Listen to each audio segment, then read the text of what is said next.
ചേരുന്നുണ്ട്. ലക്ഷ്മി, ഇന്ന് 7ാം ദിനമാണ് തെരച്ചിൽ പുരോഗമിക്കുകയാണ്. ഐബോർഡ് ഡ്രോൺ സംവിധാനം അടക്കം ഉപയോഗിച്ചുള്ള തെരച്ചിലാണ്. ഒരു മൃതദേഹം കൂടി കണ്ടെത്തിയെന്ന് മനസ്സിലാക്കുന്നു. എന്തൊക്കെയാണ് മറ്റു വിവരങ്ങൾ? ഈ ഘട്ടത്തിൽ എങ്ങനെയാണ് തെരച്ചിൽ പുരോഗമിക്കുന്നത്?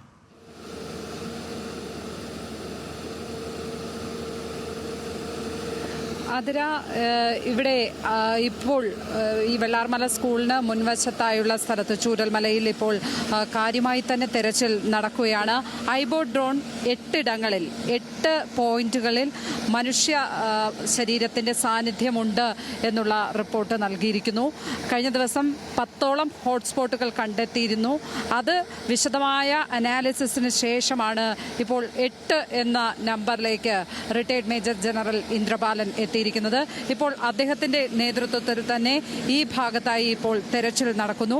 ഈ ഐബോർഡ് ഡ്രോൺ കണ്ടെത്തിയ പോയിന്റുകളിൽ സ്നിഫർ ഡോഗ്സിനെ കൂടി കൊണ്ടുവരും. അപ്പോൾ കുറച്ചു നേരത്തെ ഇവിടെ നായയെ കൊണ്ടുവന്നിരുന്നു. അത് കുറച്ച ഭാഗത്തേക്ക്, അത് സിഗ്നൽ കാണിച്ച ഭാഗത്താണ് ഇപ്പോൾ ഈ തെരച്ചിൽ നടക്കുന്നത്. ഇവിടെ അത്തരത്തിൽ മനുഷ്യ ശരീരത്തിന്റെ സാന്നിധ്യമുണ്ടെന്ന് സംശയിക്കുന്ന ഒരു സ്ഥലമാണ്.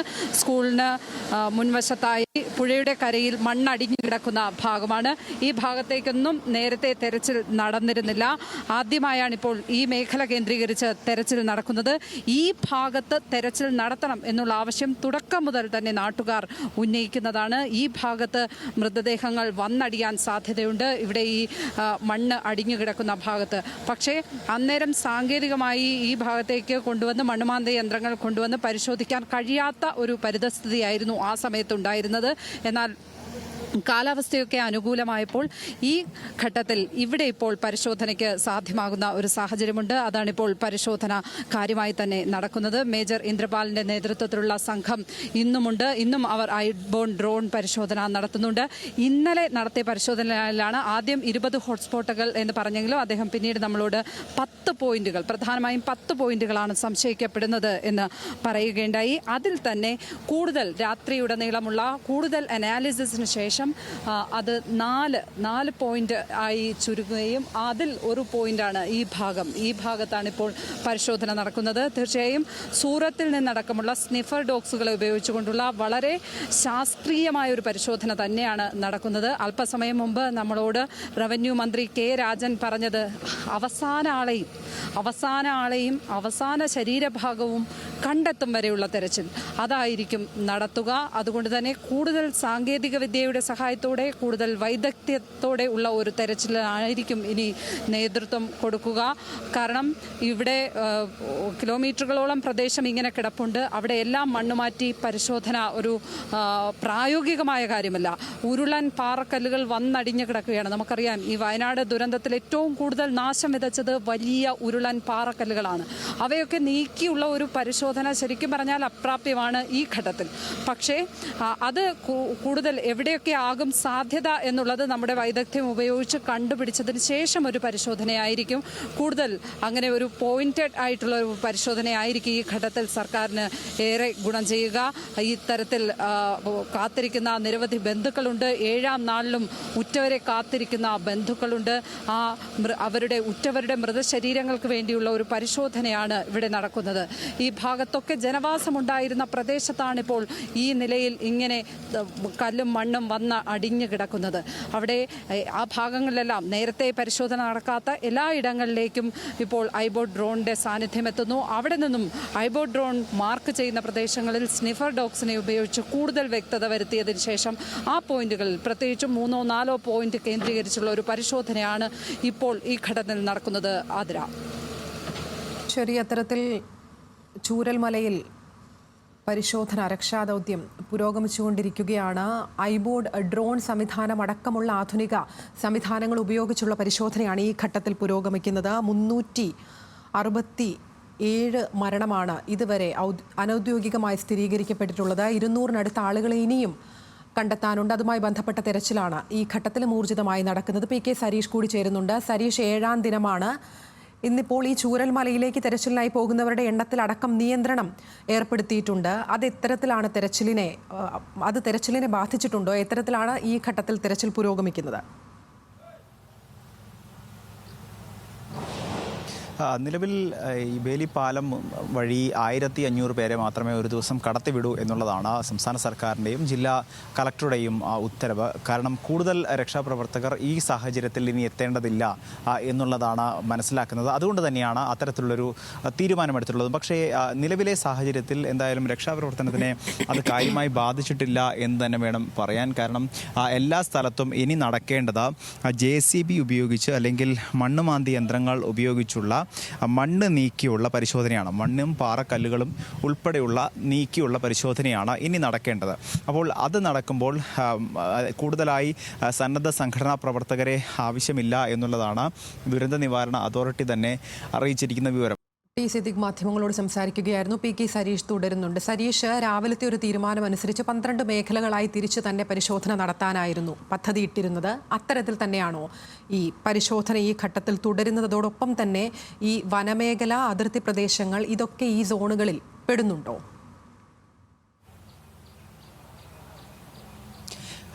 ഈ അപകടം സംഭവിച്ച അല്ലെങ്കിൽ ഉരുൾപൊട്ടലുണ്ടായ ഉദ്ഭവസ്ഥാനം മുതൽ ഇങ്ങോട്ട് താഴോട്ടാണ് ഓരോ മേഖലയും തിരിച്ചുള്ള സോണുകളായി പ്രത്യേകം കണ്ടിട്ടുള്ളത്. അങ്ങനെ ആ ഡിവിഷനുകൾ തിരിച്ചുള്ള പരിശോധന തന്നെയാണ് ഇപ്പോഴും നടക്കുന്നത്. അതിൽ ഏറ്റവും മുകളിൽ, അതായത് പുഞ്ചിരിമട്ട ഉൾപ്പെടെ ഉള്ള മേഖലയിൽ മാത്രമാണ് ഏതെങ്കിലും രീതിയിൽ പരിശോധനയിൽ അല്പമെങ്കിലും കുറവ് വന്നിരിക്കുന്നത്. കാരണം അവിടെ കൂടുതൽ പരിശോധന നടത്തേണ്ടതില്ല എന്നൊരു തീരുമാനത്തിലേക്ക് എത്തുകയാണ്. കാരണം നാട്ടുകാർ തന്നെ, അവിടെയുള്ള പരിസരവാസികൾ തന്നെ പറയുന്നത് അവിടെ ഇനി കൂടുതൽ മൃതദേഹങ്ങളോ ശരീരാവശിഷ്ടങ്ങളോ കണ്ടെത്താനുള്ള സാധ്യതയില്ല എന്നുള്ളതാണ്.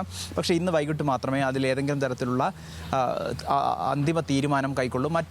അതിനുശേഷം അതിന് താഴോട്ട് ഇങ്ങോട്ട് മുണ്ടക്കൈ മുതൽ ഏതാണ്ട് ഈ പുഴ വരെയുള്ള ഭാഗങ്ങളിൽ മുഴുവനായി പരിശോധന നടത്തുന്നുണ്ട്. ഇപ്പോൾ അല്പം മുൻപാണ് ഈ ആടിമലയിൽ നിന്നും ഒപ്പം തന്നെ ഈ വില്ലേജ് ഓഫീസ് പരിസരത്തു നിന്നും ചില മൃതദേഹങ്ങൾ കണ്ടെത്താൻ സാധിച്ചിട്ടുള്ളത്.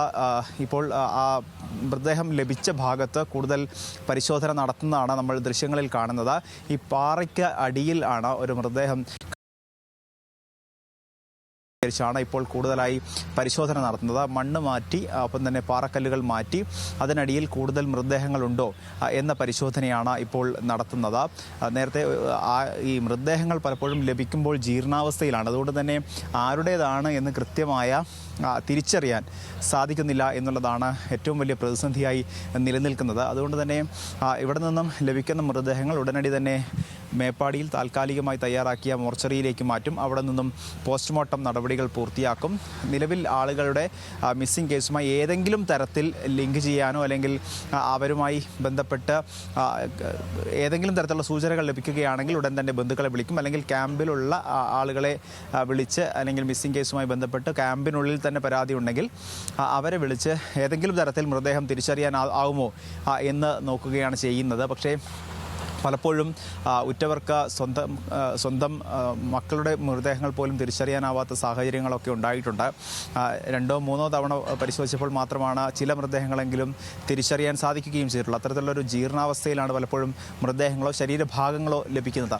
നിലവിൽ ഈ മേഖല കേന്ദ്രീകരിച്ചാണ് കൂടുതൽ ശരീരഭാഗങ്ങളും മൃതദേഹങ്ങളും ലഭിക്കുകയും ചെയ്തിട്ടുള്ളത്. കാരണം ഈ മലയിൽ നിന്നും ഉരുൾപൊട്ടി താഴേക്ക്, പുഞ്ചിരിമട്ടത്തിന് മുകളിൽ നിന്നും ഈ ഉരുൾപൊട്ടി താഴേക്ക് വന്നപ്പോൾ പുഞ്ചിരിമട്ടം, മുണ്ടക്കൈ ഈ മേഖലയിൽ നിന്നും കൂടുതൽ വീടുകൾ ഈ വില്ലേജ് റോഡ്, ഈ വെള്ളാർമല വില്ലേജ് റോഡിന് സമീപത്താണ് ഏറ്റവും കൂടുതൽ പാറക്കല്ലുകൾ അടിഞ്ഞുകൂടിയിരിക്കുന്നത്. അവിടെ തന്നെയാണ് ഏറ്റവും കൂടുതൽ വീടിൻ്റെ ഭാഗങ്ങളും അവശിഷ്ടങ്ങളും കണ്ടെത്തുകയും ചെയ്തിട്ടുള്ളത്. അപ്പോൾ സ്വാഭാവികമായും അവിടെ തന്നെ കൂടുതൽ ആളുകളുടെ മൃതദേഹങ്ങളോ അവശിഷ്ടങ്ങളോ ലഭിക്കാനുള്ള സാധ്യതയുണ്ട് എന്ന് തന്നെയാണ് കരുതുന്നത്. അതുകൊണ്ടാണ് ആ സ്ഥലം കേന്ദ്രീകരിച്ച് കൂടുതൽ പരിശോധന നടത്തുന്നത്. അതോടൊപ്പം തന്നെ ഈ വെള്ളാർമല സ്കൂളിന് സമീപത്തും പരിശോധന നടത്തുന്നുണ്ട്. കാരണം വെള്ളാർമല സ്കൂളിൻ്റെ അല്ലെങ്കിൽ ഒരു ബിൽഡിങ്ങിന് താഴെ വെള്ളം ഇത്തരത്തിൽ ഈ ചെളിയും വെള്ളവും തളം കെട്ടി നിൽക്കുന്നൊരു സാഹചര്യമുണ്ട്.